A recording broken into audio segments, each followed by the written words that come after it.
nowhere. I was driving down a lonely, dark stretch of highway. I could hardly see more than a few feet in front of me because the moon was playing hide and seek behind the dense clouds. I was alone with my car's gentle hum as my only company. My gas gauge was dangerously close to the E mark, so I knew I needed to find a service station. I suddenly noticed a blinking sign up ahead with the words, "Last Chance Gas," written in neon lights. Even though it appeared to have been abandoned since the Stone Age, it sounded promising. I sighed in relief as I rolled into the gravel parking lot. There was no doubt that the location was a dump. As I approached the station, the pumps were rusty and creaky, and the building itself had seen better days. Above the door, a buzzing fluorescent light cast unsettling shadows on the deteriorated asphalt. I seized the nozzle and began to pump gas. The fuel's gushing made a waterfall-like noise because the night was so quiet. I had the sense that I was being observed as I stood there.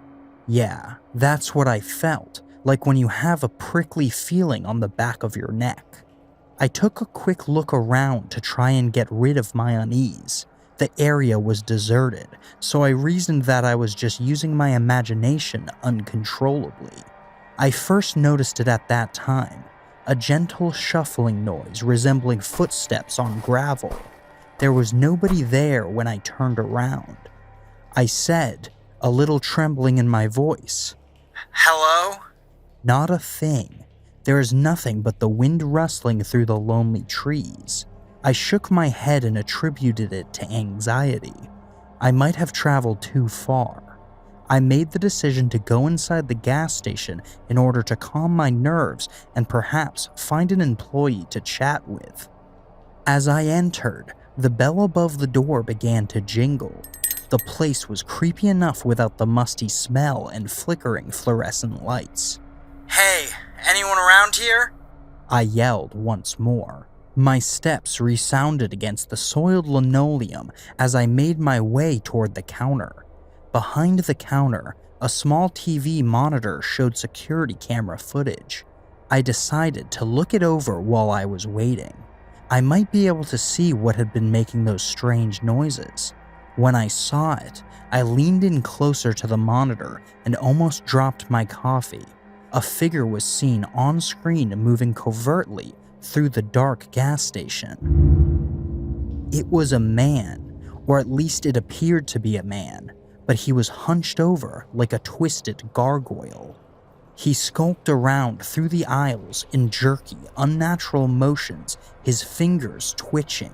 With a cold sweat forming on my forehead, I was unable to take my eyes off the screen. I watched the figure approach the camera with increasing trepidation, wondering what the hell was going on.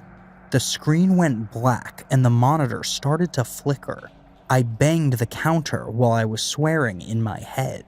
I heard those shuffling footsteps once more as I turned away from the monitor, but this time they were coming from directly behind me. As I slowly turned around, my heart froze in my chest. There was a man standing not far from me. This man was not a typical man, though. His eyes gleamed with an evil light, and his face was twisted into a hideous mask of twisted features. His fingers ended in long, jagged nails, and his clothes were stained and torn. My breath caught in my throat, and I stumbled back. Who are you?" He remained silent and kept staring at me with those predatory, unblinking eyes. As I turned and sprinted for the door in a fit of panic, the bell rang ominously as I burst out into the night. To get the car unlocked, I fumbled with my keys and almost dropped them. I got into my car and started it as fast as I could. I floored the gas pedal and the engine roared to life as I sped out of the parking lot, the tires screeching. I squinted my eyes in the rearview mirror, half expecting to see that dreadful figure chasing after me, but there was nothing there. I couldn't get rid of the feeling that I had stumbled upon something abominably evil as I sped out of that godforsaken gas station. I wasn't interested in learning what it was. I only wanted to be as far away from that location as I could possibly be. The rising sun cast a warm glow over the horizon as I continued until I arrived in the following town. I pulled into a gas station that was well lit, had a pleasant-looking attendant, and had clean restrooms. I refilled my tank and washed my face in an effort to forget the horror I had just seen. I couldn't help but look nervously in my rearview mirror as I backed out of the second gas station, half expecting to see that twisted figure waiting for me to turn around and head back into the night. The open road in front of me, bathed in the comforting light of day, was all that was there, though.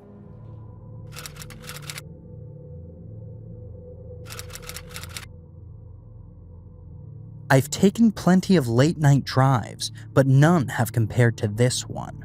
I thought I could save myself some valuable time when I chose to take a detour through a remote forest. Little did I know that the decision would set me on a terrifying course. I exited the main road and veered onto a constrained, winding trail through the woods. The time read 11:30 p.m. on my dashboard. The GPS was confidently guiding me, but as the trees grew closer to me, its robotic voice sounded less so. I disregarded it because I thought I could outsmart any machine. I had my phone as backup, I reasoned. The GPS signal weakened as I went further into the forest. It was dim both literally and metaphorically, flickering on and off like a dying candle, leaving me in the dark. My phone also betrayed me, mocking my situation with its no signal icon. The forest was unsettling, bathed in a pitch-black void that engulfed everything, even the moonlight. My car's headlights were the only source of light, and they appeared to be woefully insufficient. The trees appeared to be ancient giants that were trying to snatch me away with their skeletal-like branches. I made an effort to overcome my growing unease by telling myself that it was just my imagination going crazy. I was driving with my window cracked. Then, suddenly, I heard it. The sound of dry leaves crunching underfoot. I justified it by telling myself that it was just a small animal or the wind playing a joke on me. But it kept happening and got louder, like someone was walking close to my car. My forehead started to perspire coldly, and my heart was pounding. The side mirror caught my nervous glance, but I couldn't see anything. Though the shadows started to move, I was unable to dismiss it as nothing more than my paranoia. At the very edge of my field of vision, figures darted around the trees like ghosts playing hide and seek. My knuckles went white as I firmly gripped the steering wheel. The forest had transformed into a menacing tableau of shifting forms and unsettling noises. In an effort to get away from whatever lurked in those woods, I pressed on the gas pedal as panic swept through me. However, the shortcut turned out to be anything but, as the path grew more muddy and my tires futilely spun. I cursed and put my car in reverse before coming to a stop. There was no way I was staying here, encircled by whatever the hell was outside. I turned the wheel and pressed the gas pedal once more, but the wheels continued to stir up mud. I pleaded for a miracle and muttered, "Come on, come on!" The figure's outlines became more distinct in the headlights as the footsteps got closer, making it easier for me to see them. I saw a few heads sticking out from behind the trees, vacant expressions. They were actual people. My spine tingled, and I knew I had to leave immediately. I put the car in drive and gave it my all-out gasp. Mud flew everywhere as the tires spun, but the car didn't move. The closer the figures came, the more panic gnawed at my chest. Now that they were close by, I could see the madness in their eyes. I kept my foot on the gas, the engine roaring from effort as I summoned every last ounce of resolve. My car started to move slowly, inch by inch. The tires began to free themselves from the mud's strangling hold as the wheels firmly grasped the pavement. Branches scraped against the sides of my car as I sped through the forest. I refrained from turning around to look, but I could hear their whispers and faint footsteps behind me. The GPS came back to life, seemingly sensing my plight, and led me away from that scary location. I finally emerged from the woods and returned to a well-traveled road, bathed in the comforting glow of streetlights. I didn't stop until I got to the closest gas station, where I passed out in my seat with my heart still thumping like a drum. I still don't know who or what those people in the forest were, and I don't care. I realized the error of my ways when I tried to take a shortcut, particularly one through a nighttime Eerie forest. Sometimes it's best to stay off the road less taken.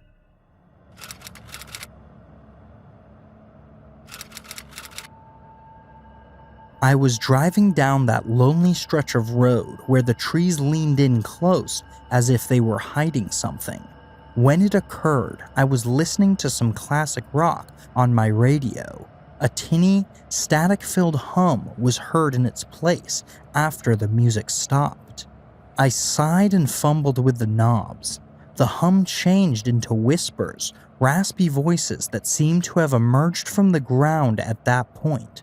My body immediately became cold. One voice hissed, "Turn right now!" And I jerked the wheel in that direction.